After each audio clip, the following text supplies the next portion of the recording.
Yo, this is Ryan, And this is T. and you're listening to the Chainsaw Mafia podcast. Let's go. Boom, boom, boom, boom.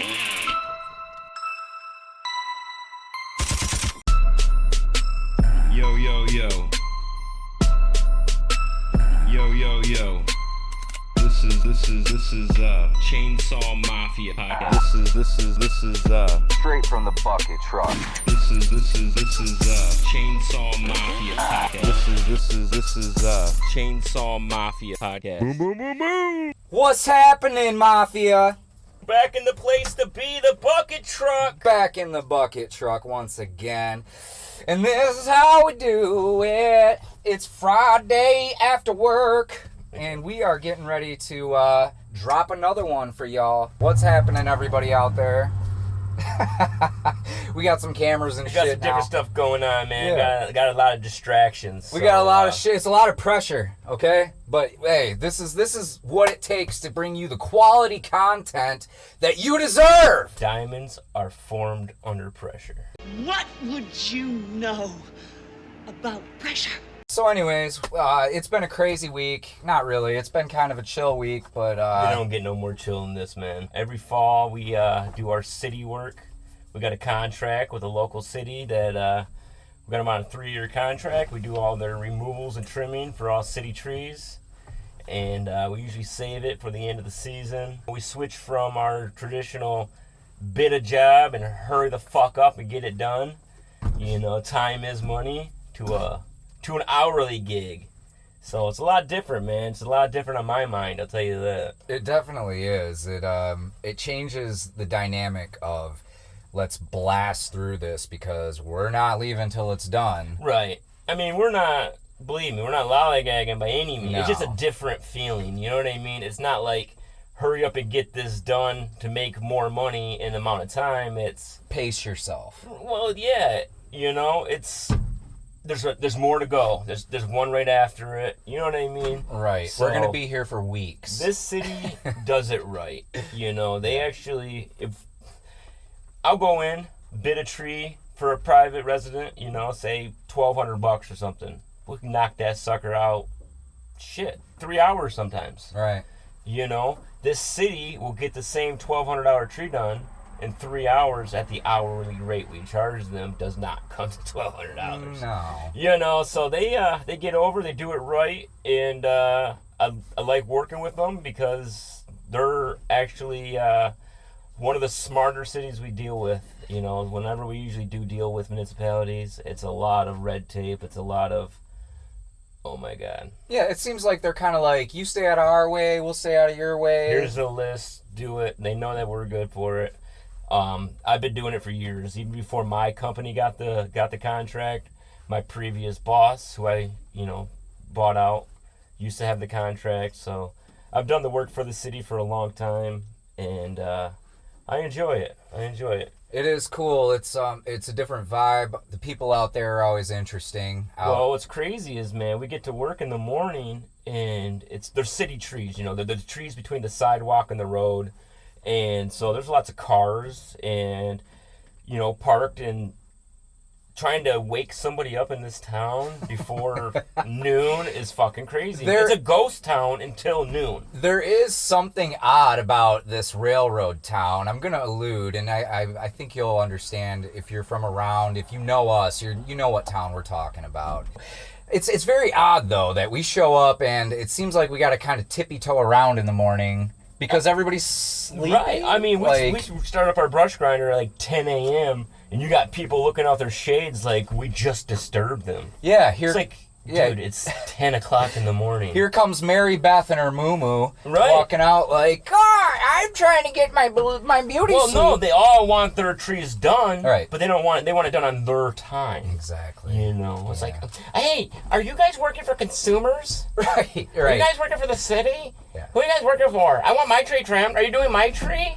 Yeah, are you here because of the wires? Like, it's so, sometimes it's like, oh man, do I really gotta go through this whole speech right now with you? I gotta explain, like, we were just, the other day we were working, and all of a sudden this neighbor walks out. We're in the middle of a job, and this guy's like, hey, could you come over here and take a look at these trees over here for me, man? I'm like, Well, it doesn't really work like that. Right. The city gives us a list of trees, and we go down the list. You know, it's by priority. It's by what's most dangerous, what's in the way, this, that.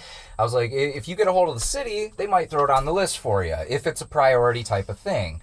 And the guy, you know, eventually understood, but it's just funny, like, at first he's all, well, it does have power lines going through it. I'm like, look, I can't make a call here. First of all, I'm not even the one who owns the company. Second of all, the guy who does own the company gets a list, and we just go around and do it. So, well, it's crazy. You know, we pull up, we're in the middle of something, and some dude will stop in his pickup truck right in our work zone. Hey, can you come look at my tree right now? Exactly. You're like, oh, you mean while I got this running chainsaw in my hand with this chipper running behind me? Right, we're Maybe shoving we should brush just stop through. what we're doing to come give you a fucking estimate. Right.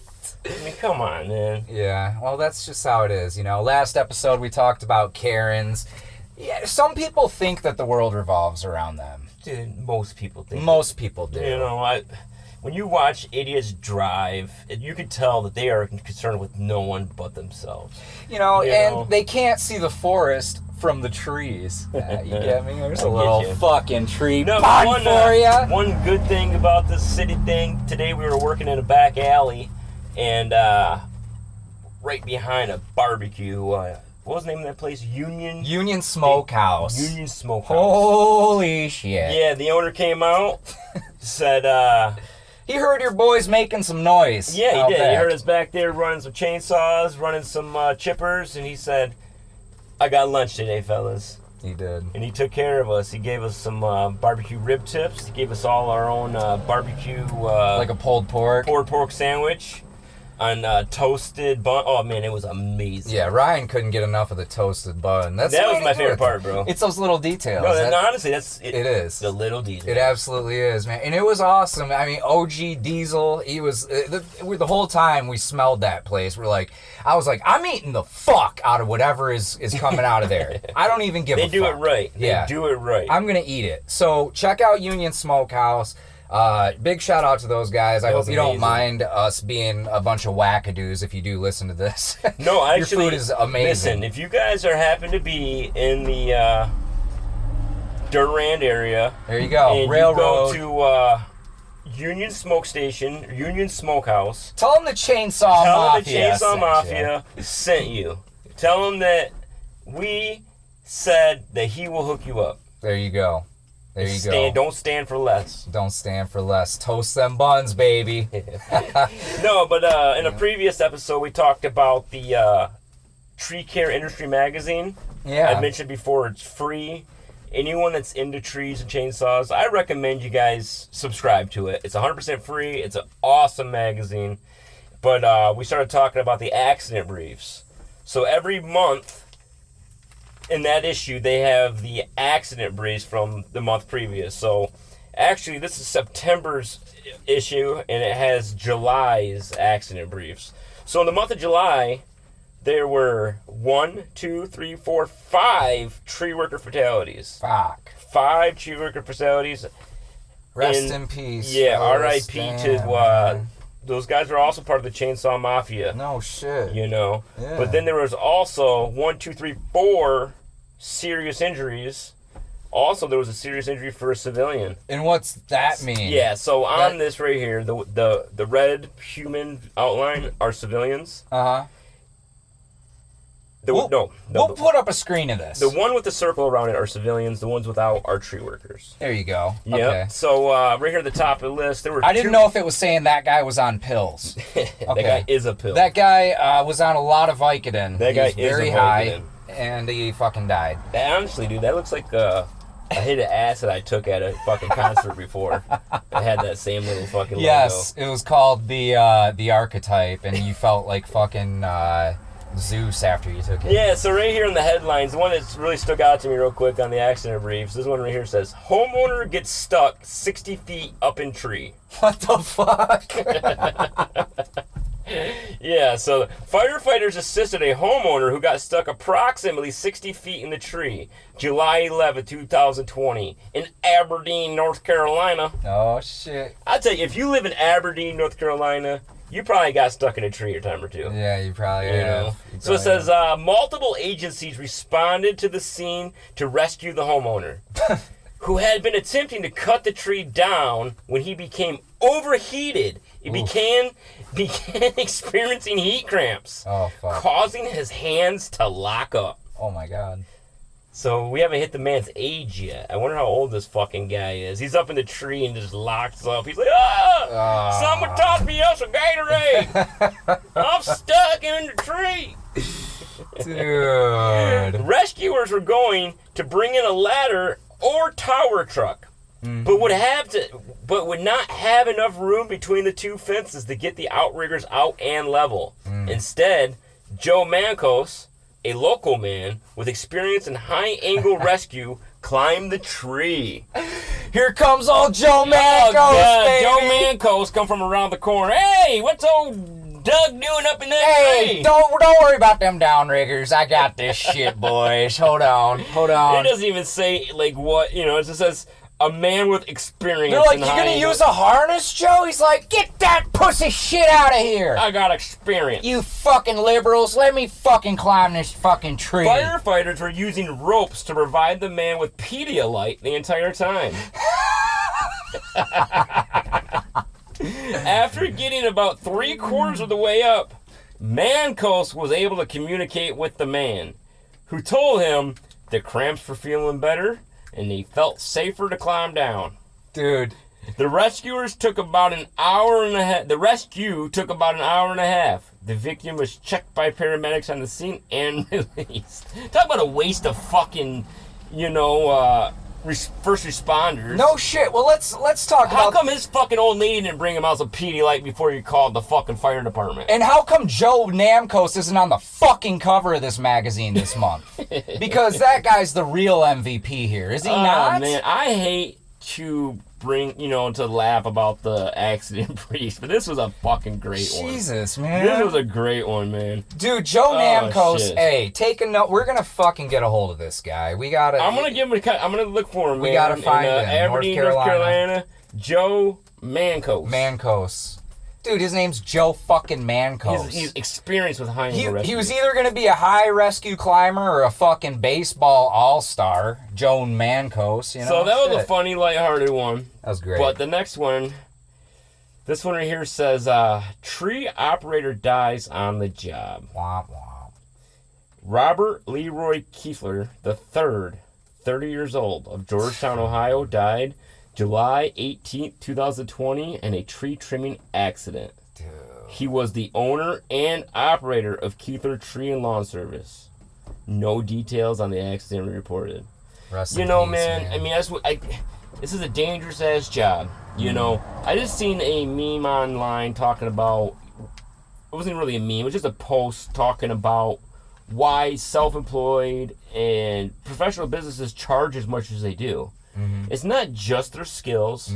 It's not just the equipment that they're fucking of their investment. It's not just their overhead of insurance and payroll, fuel. Tell him what it is. It's the fucking risk. That part. You assume a risk. Exactly. 99 times out of 100, it goes smooth. Yeah. It goes the way it's supposed to. Yeah. If everybody's paying attention. But if it doesn't, who is responsible for that? Exactly. The owner of the company that took on you have to be paid for the small chance something bad might be happening. If this is I want to be paid not only for my ability, not only for my time, not only for my equipment, I also need to be paid for the risk I'm assuming. Because if I drop something on your house, you're going to want me to pay for it. So you want to pay me $200 to cut this tree down, but if it goes wrong, it's going to cost me $20,000? Right. You blow out a power line. Bro! I mean, there's so many. This is a risky job. That guy was 30 years old. He was the owner of his own company at 30. Fuck, this guy, honestly, I bet he was a badass. Right. I bet this dude was a badass. Had his whole life ahead of him. But at the same time, my old boss used to say, there's old tree trimmers and there's bold tree trimmers. Yeah. But there are no bold tree trimmers. Fuck. You know? Yeah, absolutely. Shit. Absolutely. You can be a badass. Take that down to 3 cuts. Yeah, heard that one. OG Diesel. Well, let's have that thing down to 2 cuts. Yep. Sure you would, bud. Yep. Guess what? I want to go home tonight. Yeah. So we're gonna do it in about 14. Exactly. It's always better to eliminate that risk, do things the right way the first time, and not have to suffer the consequences of trying to be a fucking badass in a situation where you should have been a safe ass. Right. You know? Right. But let's do one more here. All right. Okay. This one right here caught my attention here. This headline. Okay. Climber rescued after hand pinned. Ooh. A climber had to be rescued July 6, 2020 in New Hope, North Carolina. What the fuck is it with these North Carolina dudes? North Carolina, come on and raise up. Get your hand caught and cut it fucking off with the chainsaw. Woo! You know? No, this is fucking some rescue. Hey, you boys are wild. I bet if Joe Mancos was around, this would have ended a lot No differently. shit. Why don't they appoint this guy like safety fucking something? Yeah, so a climber had to be rescued July 6, 2020 in New Hope, North Carolina from about halfway up a tall pine after his hand was pinned between 2 sections of the limb he was cutting. Ooh. Let me tell you something, everybody. I lost a finger that was cut off in a tree accident. I was about 50 feet in the air, and a top of a tree I cut out. The top was dead, and as it fell out, it broke off. The top came back at me, and whoop! Took a finger right off my hand. The piece of wood hit the edge of my bucket. My hand was on the edge of the bucket, and it just ripped my middle finger right off.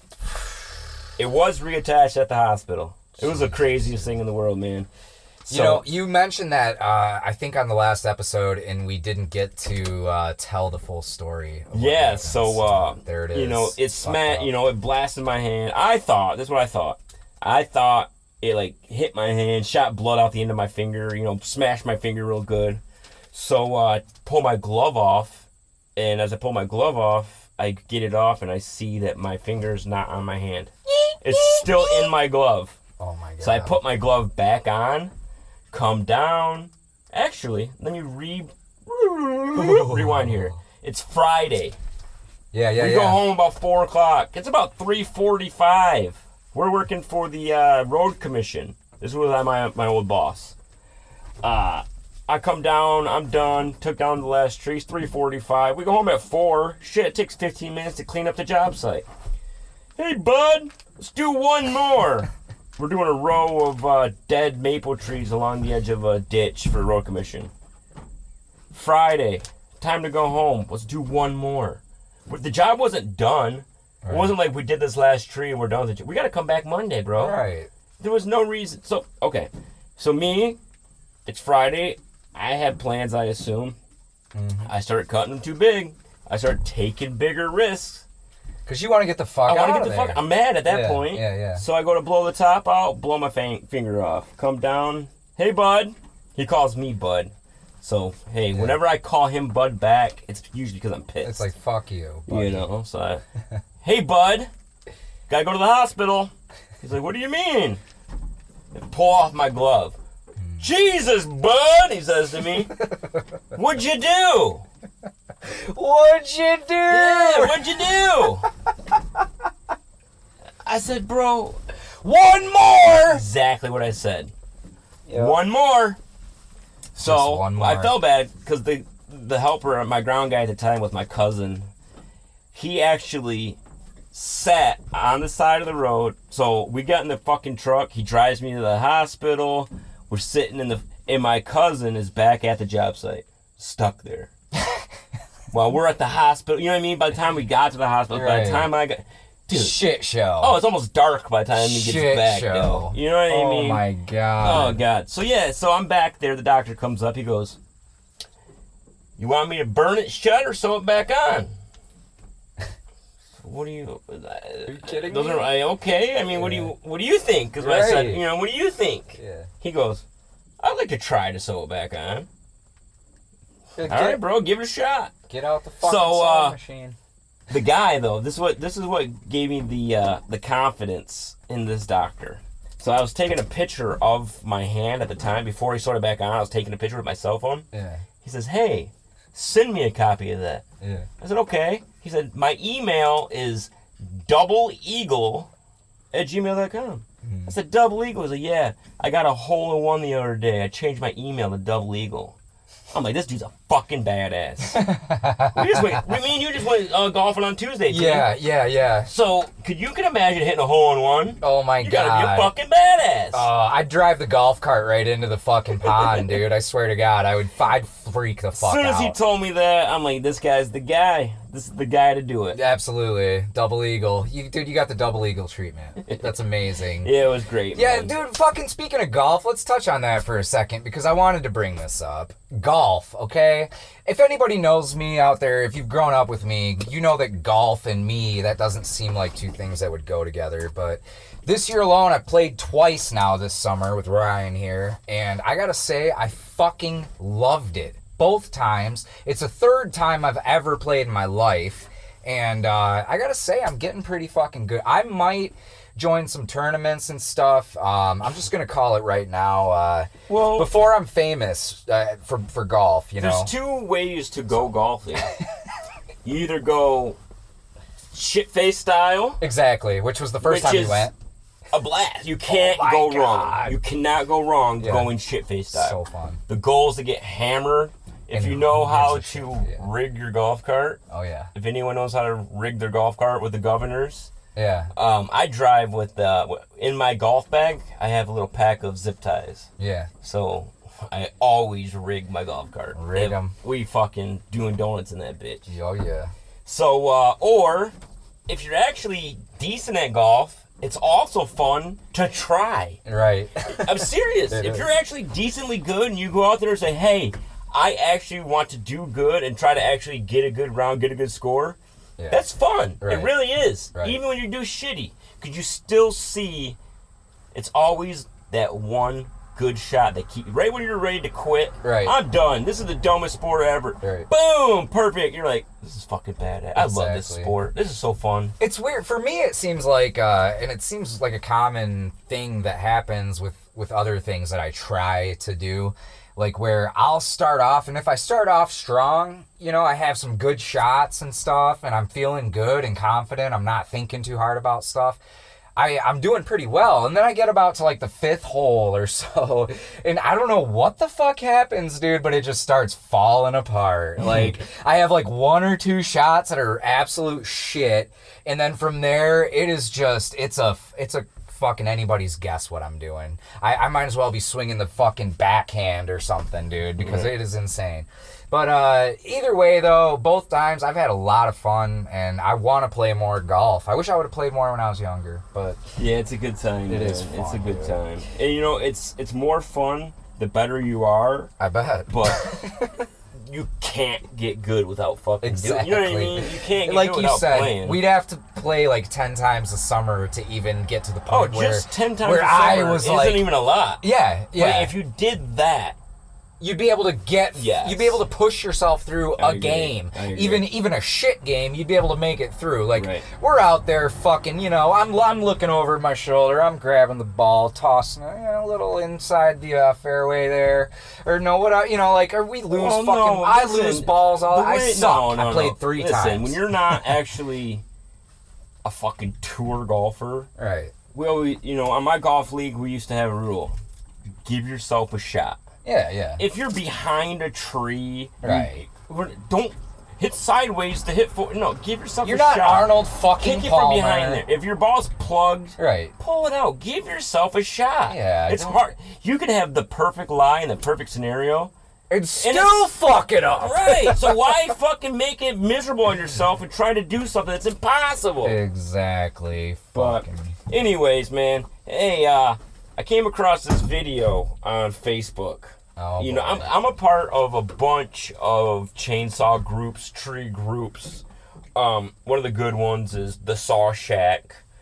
There's another one called the Saw Shack, no BS, something or other ran by that Brody guy. That one sucks. I'm fucking Brody. Listen, Yeah. this is the Saw Shack without any BS. But he causes so much. Anyways, Okay. we got a bunch of different groups. But in one of my groups, I came across this video. This guy, Tom Chicanas. Let me show you this guy, and you let me know what you think of Tom. I'm excited because you've been talking about this Fucking video. I've been yelling out some of his phrases. Go. What we got here, and I've been waiting for this for a while. This is the 462C that Braden bought, and we had Jason Egan do his work on it. It was brand new right out of the box from Jason, and he modified it. He modified, so he bored shit out on it. know. They're putting these performance mufflers and stuff on these saws. That's a big one that these guys are doing. But he also could have, he could have bored out some heads or something like that as well. Okay. Let's keep it going. I've been excited about this. So let's see what we can do. We got a 25-inch bar on here, full comp, square chisel. I had Larry Butterfield sharpen for me. Wait. A square chisel Wait. that I had Larry Butterfield. When you buy a chainsaw, you either have semi-chisel, a.k.a. low kickback, or full chisel, a.k.a. professional. When I was coming up, you couldn't buy a full chisel unless you actually produced like a business card that showed the saw shop that you were a pro. Right. You couldn't even buy a pro chain. It's just dangerous. Yeah, it's dangerous, so... a square chisel, I don't know how... I want to talk to Tom. I want to talk to Larry Butterfield. I want to talk to fucking Jason Egan. It's his first cut with that chain on there. So, you got some oak. I'm not going to go all the way through, but you'll get the message. He's cutting fucking oak. One thing I do want to say is you can have your chain too sharp. I had a guy that worked for me. He spent a whole fucking day and a half sharpening a saw one time, and he came in. He had this saw so souped up. Yeah. It was so sharp that it fucking wouldn't even cut through the wood. It's just grabbing it. It was just grabbing. Yeah, it, that's crazy. So here we go. 460C, Larry Butterfield chain. So modified by Jason Egan. Fucking Larry Butterfield chain on that. Turn the choke on. What the? Put the choke on.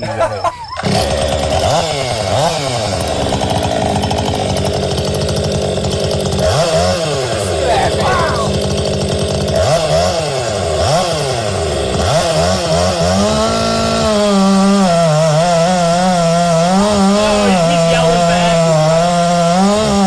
Can't hear the fucking guy.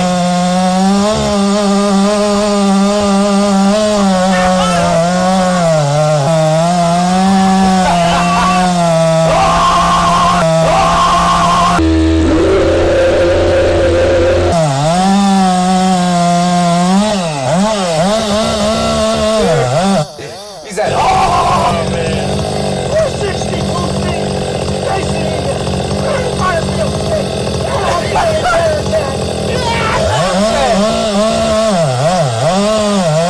462C, Larry Butterfield chain, Jason Egan. It don't get no better than that. Give me a hookup on the Larry Butterfield chain. Oh okay? man. That shit, Oh man. that's Let's fucking listen to great. the end of it, see what he's got.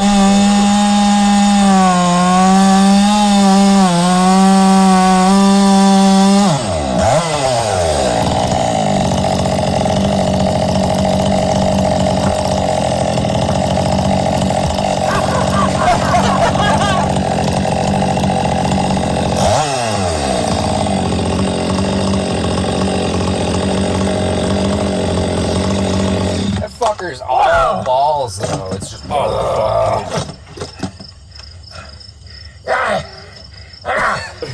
That tired me out. 462C. Wow.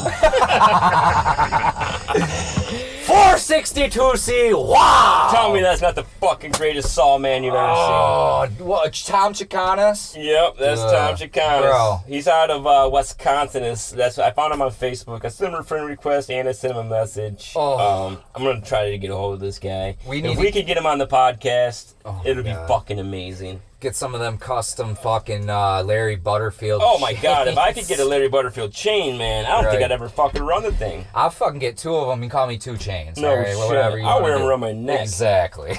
Oh God. Yeah, my goal is to bring you guys the absolute best multimedia experience that we can. You know, Ryan and I, we do a lot more stuff than just hee-haw around with fucking chainsaws all day, which I think we're going to dedicate a whole episode to talking about more about what Ryan and I like to do besides, you know, Well, just like this wild to shit. piggyback on what you're talking about, off of having, you know, the best multimedia experience. Another thing is, part of our whole thing is we're recording this in a bucket truck. You know what I mean? Yeah. We're not in a studio. We're not, you know, we're doing this in our bucket truck. We're sitting in a fucking 1991 International right now. Yeah, You know, so, I mean, it's not like this fucking thing's a studio. So, I mean, there are going to be hiccups. I mean, that's what we're here. This is a fucking real life tree service. This is a real life podcast. And we're embracing the blemishes that are kind of found within it as well. Are you know? fucking kidding me? Once I start making $1 million off this fucking thing, then you guys might get some fucking perfect shit here. Okay? So if you guys want to donate, if you guys are upset about the quality here, throw some greenbacks our way. Exactly. I'm just fucking with you. I love you guys, man. This is fucking a blast, and I love it, man. Hopefully we can get some more interaction with some people. Once again, I want to talk to Tom Chicanas. I mean, I want to make sure I'm saying his name right. I want to talk to Larry Butterfield. But, no. Don't lay a finger on my Butterfield. Seriously, I'm going to be saying Butterfield chain from now on as we're going to be like, damn, bro, you got a Larry Butterfield chain? on Larry your fucking Butterfield thing? got this chain. Is that square chisel? I don't know. This is a fucking Jason Egan special. But anyways, yeah, man, you know, so here we are. I'm going to bow out here. So, boom, boom, boom, boom. That's right. You guys take care. You have an amazing week. Like Ryan said, we love you. We appreciate you. Thank you guys for tuning in. Peace out. We'll see you next time.